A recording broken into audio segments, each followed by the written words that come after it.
Hello दोस्तों, कैसे हैं आप सभी। दोस्तों, आज मैं बात करने वाला हूं सीडीपी के कुछ इंपॉर्टेंट क्वेश्चनों की जिनकी आने की संभावना यूटेट, सीटेट और आगामी एलटी की परीक्षाओं में रहती है। तो ज़्यादा देर न करते हुए चलिए शुरू करते हैं। तो इसमें पहला क्वेश्चन है हमारा, which agent of socialisation has the most impact on our development, यानी कि हमारे विकास पर सबसे ज़्यादा किसका प्रभाव पड़ता है या कौन एजेंसी है जो हम हमारे डेवलपमेंट को सबसे ज़्यादा प्रभावित करती है। तो education, family, mass media, field group. तो दोस्तों, सबसे ज़्यादा हमें इफेक्ट कौन करता है हमारी डेवलपमेंट को, तो आप सभी जानते हैं इसका आंसर क्या होना चाहिए। इसका आंसर बी होना चाहिए, फैमिली। क्योंकि फैमिली से बच्चा जो है कनेक्टेड रहता है और जिस कारण से सबसे ज़्यादा प्रभाव बच्चे पर परिवार का पड़ता है। हम अगला क्वेश्चन देखेंगे, समाजीकरण महत्वपूर्ण है, यानी कि सोशलाइजेशन क्यों इम्पोर्टेंट है, इसके बारे में हम लोग डिस्कस करेंगे। तो पहला क्या है, ऑप्शन ए है, यह सुनिश्चित करता है हम समाज के नियमों से बंधे हैं। बी है, यह हमें हमारी सहज जैविक प्रवृत्ति। सी है, को दूर करने की अनुमति देता है, बी वाला। और यह सी वाला है कि यह समाज में पुरुष और महिला भूमिकाओं को सीखने की सुविधा देता है।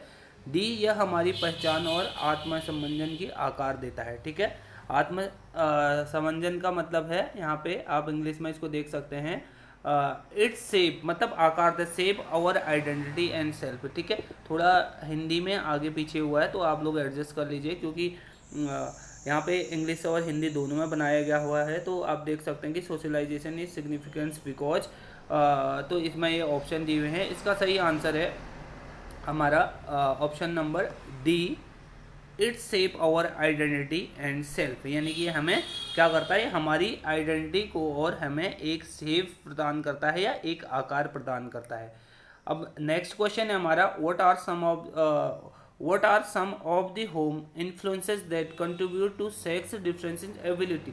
ठीक है, तो ऐसे कौन से प्रभाव हैं जो हमारे लैंगिक अंतर पैदा करते हैं, इसको बोल सकते हैं कि जो सेक्सुअल हमारे लिंग को देखते हुए अंतर पैदा किया जाता है, तो उसके क्या कारण हैं यहाँ पे आपसे पूछा गया है। तो इसका सही आंसर आप देखेंगे,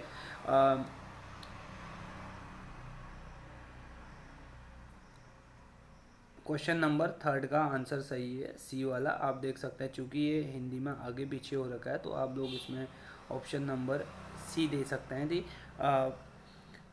पेरेंटिकल एक्सपेक्टेशन, यानी कि जो हमारे पेरेंट्स हैं उनके एक्सपेक्टेशन और attributions of boys and girls childrens internalise parents views, तो ये सब क्या करेंगे, उसको प्रभावित करेंगे। ठीक है, यानी कि माता पिता की उम्मीदें लड़कों और लड़कियों के एट्रीब्यूशंस बच्चों को आंतरिक रूप से माता पिता के दृश्य, तो ये सब क्या करते हैं कि बच्चे को लिंग जो निर्धारण होता है, यानी कि लिंग के द्वारा जो लैंगिक भेद समाज में देखने को मिलता है, तो ये सब चीज़ें उसको प्रभावित करती हैं। What are this some implications for the teachers, कुछ जो इम्प्लीकेशंस हैं, यानी कि जो इम्प्लीकेशंस मीन्स यहाँ पे आप देख सकते हैं प्रभाव, तो वो क्या प्रभाव हैं टीचर्स के। तो आप ऑप्शन यहाँ पे दिए हुए हैं, teachers should assume that girls and boys are not interested in activity they में typical associated with one gender और अनदर। तो ये सारे ऑप्शन आपको दिए हुए हैं, आप यहाँ पे वीडियो पॉज करके भी ऑप्शंस को देख सकते हैं। और हमारा सही आंसर होगा यहाँ पे, offer a wide range of toys, books and games and expose childrens to diverse gender rules. तो ये ऑप्शन नंबर डी हमारा सही होगा। नेक्स्ट क्वेश्चन है, Om Prakash, a teachers of class 10th involves his students in a various group activities. This process will facilitate the students learning and also help in, तो ये जो है ओम प्रकाश कोई टीचर है, तो वो क्या करता है, जो स्टूडेंट हैं क्लास 10th का टीचर है, तो हमें क्लास 10th के बच्चे के लेवल के सोचना पड़ेगा। तो क्या करता है कि वेरियस ग्रुप एक्टिविटीज़ कराता है जिसमें ग्रुप में काम करने की सुविधाएं होती है। तो वो इनडायरेक्टली किस प्रोसेस में हिस्सा बनाना चाह रहा है, वो क्या सिखाना चाह रहा है, तो ये वो सिखाना चाह रहा है किसको, सोशलाइजेशन, यानी कि समाजीकरण। ठीक है, चूंकि क्या करेगा वो, समाजीकरण मीन्स होता है समाज में समायोजन। तो जब हम एक से ज़्यादा ग्रुपों में अनेक एक्टिविटीज करते हैं तो बच्चा एक दूसरे से भी बहुत कुछ सीखता है। तो यही सब चीज़ें समाजीकरण कहलाती हैं। यहाँ पे आप देख सकते हैं, ठीक है, ये अलग अलग ऑप्शन दिए गए हैं। अब अगला है, रमन आपकी कक्षा में एक आर्थिक रूप से वंचित बच्चे हैं। आमतौर पर इन्हें बहुत सक्रिय नहीं देखा जाता। कक्षा में होने वाली सभी गतिविधियों में भाग लेने के लिए आप क्या करेंगे? एक शिक्षक होने के नाते आप इनसे किस प्रकार से देखेंगे? आप अन्य शिक्षार्थियों के उदाहरण दिखाएंगे जो अच्छी तरह से कर सकते हैं, ठीक है। तो आप क्या करेंगे कि जिस प्रकार से हम लोग बोलते हैं कि APJ अब्दुल कलाम का एग्जाम्पल हम लोग देते हैं कि किस प्रकार से उन्होंने जो है आर्थिक कमज़ोर होने के बावजूद जो है क्या किया था, उन्होंने इतने महानता की सीढ़ी को प्राप्त किया था। तो उसी प्रकार से आप एग्जाम्पल देख सकते हैं कि जो आर्थिक कंडीशन है वो किसी के लिए भी जो है रुकावट नहीं बनती है। अगर इस प्रकार से आप उसको मोटिवेट करेंगे तो बच्चा ज़रूर आगे को जो है आगे पढ़ने में आपकी जो है आप उसकी मदद करेंगे, ठीक है। आंसर क्या होगा इसका? You will show examples of other learner who are doing well and ensure Raman that he can also do well if he make an efforts, यानी कि वो कोशिश करेगा तो वो और बेहतर कर सकता है, ठीक है। अब नेक्स्ट क्वेश्चन है, what is the meaning of socialisation with reference to education? Education के संबंध में जो है सोशलाइजेशन क्या है, या शिक्षा के संबंध में समाजीकरण का अर्थ क्या है? तो हम इसमें सिंपली हमें अलग अलग रिजेक्शन एंड सोशल नॉर्म्स, ठीक है, adaptation and adjustment with social environment. तो इसमें सबसे बेस्ट आंसर आपको कौन सा लग रहा है? तो इसमें adaptations and adjustments with social environment, यानी कि समाज में समायोजन करना और उसके समाज के नियमों को अडॉप्ट करना, ठीक है, यानी कि अनुकूलन और सामाजिक वातावरण के साथ समायोजन, यह हिंदी में हो जाएगा, ठीक है। अब नेक्स्ट 8th क्वेश्चन है हमारा, शिक्षार्थियों को साथियों के साथ बातचीत करने के लिए प्रोत्साहित किया जाना चाहिए, यानी कि जो एजुकेशन ग्रहण कर रहे हैं तो उन्हें बोला जाता है कि अपने साथियों से जो है बातचीत को पूरा करें।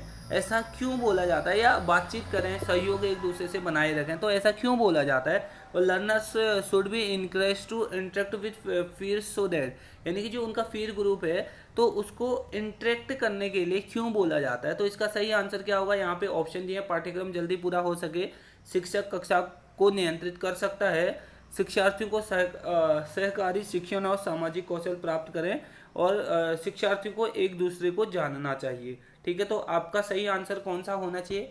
यहाँ पे होना चाहिए आपका सही आंसर सी, शिक्षार्थियों को सहकारी शिक्षण और सामाजिक कौशल प्राप्त हो सके, यानी कि learners acquires cooperative learners and social skill, ठीक है। नेक्स्ट है, school text book socialise you through. तो स्कूल की जो टेक्स्ट बुक होती है वह किस प्रकार से हमको सोशलाइज्ड करती है या समाजीकरण हमारा करती है, किस प्रकार से हमें सामाजिक बनाती है? तो उसके जो कंटेंट होते हैं उसके द्वारा, जो उसकी एक्सरसाइज होती है उसके द्वारा, या उसके एग्जाम्पल के द्वारा। तो आप देख सकते हैं कि एक टेक्स्ट बुक में क्या क्या होता है, कंटेंट भी होता है, एक्सरसाइज भी होता है और उसके एग्जाम्पल भी होते हैं। तो इसमें से ऑप्शन नंबर डी सही हो जाएगा आपका, ऑल ऑफ दी अबव, यानी कि उपरोक्त में से सभी जो हैं क्या करते हैं, सोशलाइज्ड बनाने में हमारी मदद करते हैं, ठीक है। अब नेक्स्ट क्वेश्चन है, Ramit is a teacher of class 6। अब देखिए क्लास का भी ध्यान रखना है कि किस क्लास लेवल का बच्चा या एज ग्रुप का बच्चा रहता है, उसका मेंटल स्तर क्या होगा, इस चीज़ को देखते हुए हमें आंसर करना है। Ramit is a teacher of class 6 and always wants his students to come to class regularly on time and do their work properly. Ramit should, तो रमिट को क्या करना चाहिए कि बच्चा चाहता, वो जो रमिट है वो चाहता है कि उसका बच्चा रेगुलर रूप से क्लास में आए, टाइम से आए, अपना काम प्रॉपरली करे। तो रमिट को क्या करना चाहिए उसके लिए? अब आप देखेंगे कि model his behavior on the same lines as what he is expecting from his learner। तो इसका सबसे बेस्ट ऑप्शन यही है कि हमें भी उसी प्रकार का व्यवहार करना पड़ेगा जिस प्रकार का बिहेव हम दूसरे से अपेक्षा करते हैं। तो इसका ऑप्शन नंबर ए सही हो जाएगा, ठीक है। तो जिस प्रकार से टीचर्स बिहेव करता है उसी बिहेव को बच्चे अडॉप्ट कर लेते हैं, और जब बच्चे उसको अडॉप्ट करते हैं तो उसी को फॉलो करने लगते हैं। इसलिए सबसे पहले यदि हमें टाइमिंग अनुशासन की बात करनी है तो सबसे पहले खुद जो है एक अनुशासन में हमें रहना होगा, ठीक है।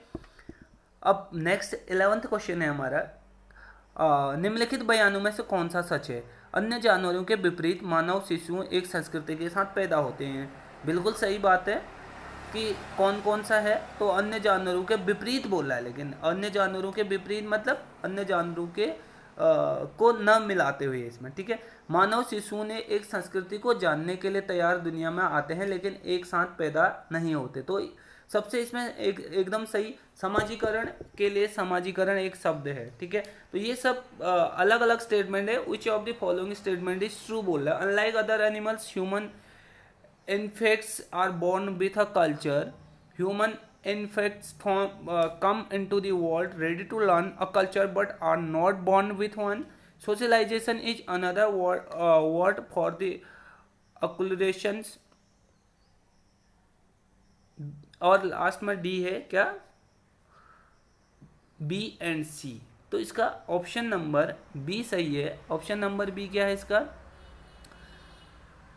ऑप्शन नंबर बी यहाँ पे देख लीजिए कि मानव शिशु ने एक संस्कृति को जानने के लिए दुनिया में आते हैं। यानी कि क्या होता है कि बच्चा दुनिया में आता है, जब उस दुनिया में आता है तो वो किसी भी संस्कृति में नहीं होता है, ठीक है। तो वो सीखता है, रेडी टू लर्न, यानी कि जैसे ही वो पैदा होता है वो सीखता है कल्चर से, और उसी के साथ जो है उसी संस्कृति के साथ आगे वो समायोजन करता है, ठीक है। The general process of acquiring culture is referred to as, यानी कि जो जर्नल प्रोसेस है किस चीज़ को, संस्कृति को प्राप्त करने की सामान्य प्रक्रिया है, वो क्या है? तो इसमें हम लोग देखेंगे कि जो हमारा क्वेश्चन नंबर है उसमें सोशलाइजेशन है, कल्चर है और सेमी कल्चर है, नन ऑफ द अबव। तो इनमें से कौन सा प्रोसेस है? तो जो जर्नल प्रोसेस है संस्कृति प्राप्त करने की सामान्य प्रक्रिया को हम लोग क्या कहते हैं? समाजीकरण कहते हैं। यानी कि समाज में जिस प्रकार से अपनी अपनी संस्कृति को प्राप्त करने के लिए अनेक नियम कानून होते हैं, उन नियम कानूनों को जो है बच्चा अडॉप्ट करता है, वही क्या कहलाता है? समाजीकरण कहलाता है। नेक्स्ट है, निम्नलिखित चीज़ों में से कौन सा सामाजिक रूप से समाजीकरण प्रक्रिया के दौरान सीखा है? तो ये सब अलग अलग ऑप्शन आपको दिए गए हैं कि कौन कौन से हैं। हम उस पर से खेलना चाहते हैं, संस्कृति के मापदंड सीखते हैं, आसपास के लोगों की भाषा सीखते हैं, या उपरोक्त सभी हैं। तो इसमें तो क्या है कि जब हमारा सोशलाइजेशन होता है तो हम क्या करते हैं?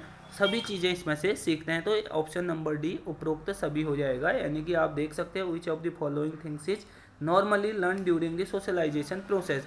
तो ये अलग अलग, the rule of we are to play in life, the cultures norms, the language of people around us, all the above, यानी कि ऑल ऑफ द अबव। तो इसमें ये ऑप्शन सही हो जाएगा आपका, ठीक है। Which of the following statement is true? तो 14 नंबर का क्वेश्चन है आपका कि कौन सा स्टेटमेंट ट्रू है, ठीक है। Socialisation play no part in personality formation in individuals, large scale complex society that are not culturally homogeneous usually have unanimous agreement about what should be the shared norms. Successful socialization can result in uniformity with a society PNC। तो इसमें से कौन सा बयान सच है? बोला गया है कि समाजीकरण व्यक्तियों में व्यक्तित्व गठन में कोई हिस्सा नहीं रखता है। तो कहीं ना कहीं सोशलाइजेशन हमारे व्यक्तित्व को बनाने के लिए, यानी कि हमारी पर्सनालिटी डेवलपमेंट का काम करता है। इसके अलावा हमसे पूछा, बड़े पैमाने पर जटिल समाज को सांस्कृतिक रूप से समरूप नहीं है, आमतौर पर साझा मापदंडों के बारे में क्या एक मत है? सफल समाजीकरण एक समाज के भीतर एक रूपता में हो सकता है। तो इसमें सबसे सही ऑप्शन नंबर बी है, क्योंकि बड़े पैमाने पर जटिल समाज को सांस्कृतिक रूप से समरूप नहीं है। बहुत सारे यहाँ पे हमारे देखने को मिल जाएंगे, आमतौर पर साझा मापदंड के द्वारा क्या एक मत हैं, ठीक है। ऐसे व्यक्ति जो उसी समाज से उसी तरह से सामाजिक नहीं होते, क्योंकि अधिकांश लोगों को अक्सर उनके समाज द्वारा माना जाता है। मानसिक रूप से बीमार, असामान्य या अजीब, विजय, उपरोक्त सभी के पास, ठीक है। Individuals who have not been socialised in the same way as the majority of people are often considered by their society to be mentally ill, abnormal or odd, deviant, all of the above। तो इसका सही answer आप देखेंगे कि 15 number का question है, D है। तो ऑल ऑफ द अबव, तो जिसको सोशलाइजेशन का हिस्सा नहीं माना जाता है तो उपरोक्त रूप से ये 3 चीज़ें हम लोग मान सकते हैं कि या तो वो अबनॉर्मल है, असामान्य है, मानसिक रूप से बीमार है, या क्या है इसमें कुछ कमियां हैं उसके अंदर। Who when the socialisation begin, तो कब सोशलाइजेशन होता है, ठीक है। तो सोशलाइजेशन कब होता है हम देखते हैं, ये तो कहने की बात है कि कहने से ही शुरू हो जाता है कि जब बच्चा पैदा होता है तभी से हो जाता है, तो एट बर्थ और शॉर्टली देयर आफ्टर, यानी कि जन्म से या जन्म के कुछ समय बाद ही जो है बच्चे का सोशलाइजेशन होना शुरू हो जाता है। इस चीज़ को हम समझ सकते हैं, ठीक है। अगला क्वेश्चन है which of the following is true of socialisation, निम्न में से कौन सा सोशलाइजेशन के लिए एकदम सत्य है, ठीक है। तो early childhood is the period of the most intensive and the most सर्क्यूल्स सोशलाइजेशन, ठीक है। Socialisation continue until we are adult and then usually stop because, तो ये तो बिल्कुल गलत हो जाएगा क्योंकि सोशलाइजेशन कभी रुकता नहीं है। All culture use the same techniques to socialise their children, तो ये भी गलत हो जाएगा। तो आंसर कौन सा सही होगा, एकदम 17 का ए वाला, early childhood is period of the most instant and the most crucial socialisation, ठीक है। यानी कि जो हमारा सबसे प्रारंभिक बचपन है वो सबसे तीव्र और महत्वपूर्ण समाजीकरण की अवधि है, ठीक है। नेक्स्ट है who is the mostly involve directly in the socialisation of children around the world, इस संसार में जो है कौन सबसे दुनिया भर के बच्चों के समाजीकरण में ज़्यादा किस से संबंधित है। वयस्क पुरुष 22-40, दादा दादी, महिलाएं और पड़ोसियाँ, उपरोक्त सभी। तो 18 नंबर का है महिलाएं और लड़कियां, यानी कि हम देखते हैं कि जब घर में जो छोटा बच्चा होता है वो किसी सबसे ज़्यादा अपने मदर से जो है के पास रहता है, और इसीलिए जो है महिलाएं और लड़कियां जो होती हैं सोशलाइज सबसे ज़्यादा होती हैं, ठीक है। नेक्स्ट है अगला क्वेश्चन हम देखेंगे, as a result of Margaret Mead's 1950 study of socialization practice in the sex different society, she concluded that, उन्होंने क्या कंक्लूड किया था, यानी कि उन्होंने क्या निष्कर्ष निकाला था, ठीक है। तो यहाँ पे एक डेफिनेशन है, यानी कि socialisation practice very markedly from the society to society, socialisation practices are generally similar among people of the same society, तो यानी कि तो both of the above, none of the above, तो इसमें से जो आंसर सही होगा आपका ऑप्शन नंबर सी होगा, बोथ ऑफ द अबव, यानी कि ऑप्शन ए और बी में दोनों एकदम सही हैं। नेक्स्ट हम 20 क्वेश्चन,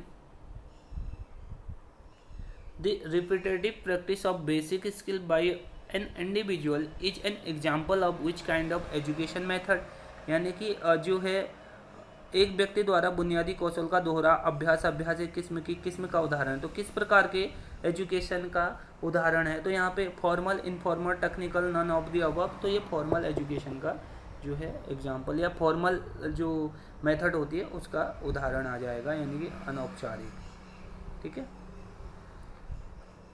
ये कौशल प्रारंभिक पेन पेपर टेस्ट के माध्यम से मूल्यांकन नहीं किया जा सकता, तो ये अलग अलग ऑप्शन दिए हैं। द लैंग्वेज कौन से 21, ठीक है।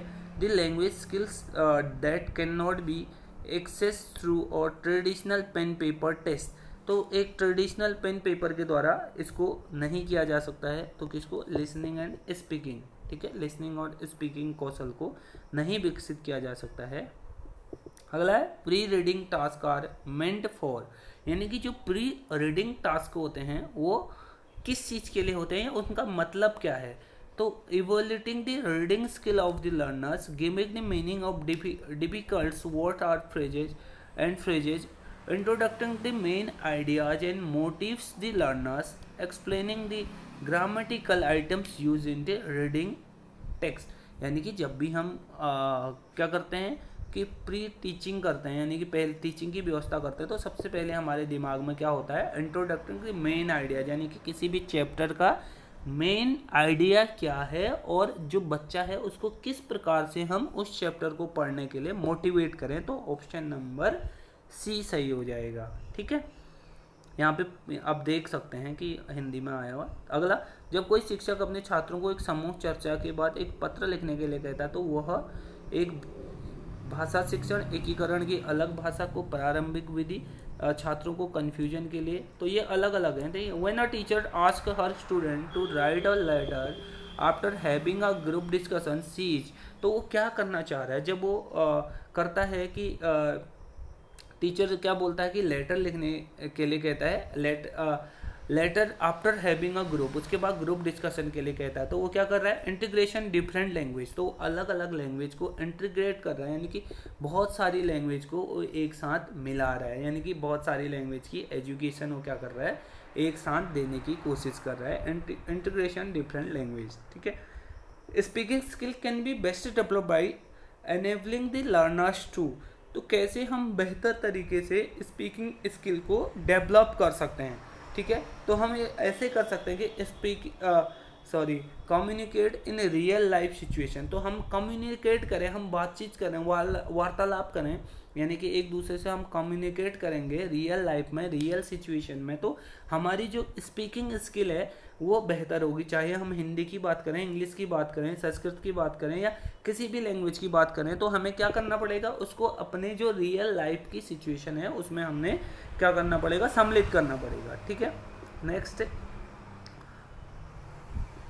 शिक्षण व्याकरण में सुधार, यानी कि teaching grammar is useful to improve, यानी कि शिक्षण ग्रामर क्या, टीचिंग जो ग्रामर होती है वो किस चीज़ को सुधारती है। ठीक है, तो इसमें सटीकता, एक्यूरेसी को सुधारने का काम जो है कौन करता है, टीचिंग ग्रामर करता है। ठीक है, तो आज यहाँ पे 25 क्वेश्चनों की ये सीरीज आई थी, 25 क्वेश्चन, और उम्मीद करते हैं कि ये 25 क्वेश्चन में से अधिकतर क्वेश्चन क्या करेंगे, आपके जो आगामी एग्ज़ाम है उसमें आपको देखने को मिलेंगे, और अगली सीरीज हम जल्द ही शुरू करेंगे, और इसमें देखेंगे कि थोड़ा हिंदी और इंग्लिश में जो है कुछ मिसप्रिंट हो सकता है कहीं पे, क्योंकि स्पेलिंग और जो ट्रांसलेशन हिंदी का हमने किया था उसमें हो सकता है आगे पीछे हो जाए, तो आप लोग जिसको हिंदी में समझ आ रहा हो हिंदी में समझेंगे, और वरना जो है दोनों लैंग्वेज को जो है साथ लेके पढ़ेंगे। Okay, thank you.